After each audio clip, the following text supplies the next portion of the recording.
Assalamu Walaikum. Hello friends, how are you? Welcome back to my another video. In this video, I am going to show you how to insert home address symbol in Microsoft PowerPoint. Let's get started. At first, you have to click New Slide drop-down menu. Then create a blank slide. Then go to Insert menu and draw a text box. Now again go to Insert menu and click symbol icon. Now click this font drop down menu and search Webding, Webding. Yes, you can see here our home symbol. Click it and insert.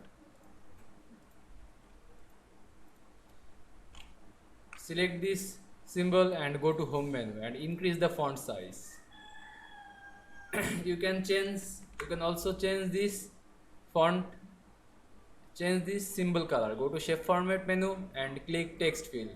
Now choose a color. You can see I insert home address symbol in Microsoft PowerPoint very easily. I hope you enjoyed my video.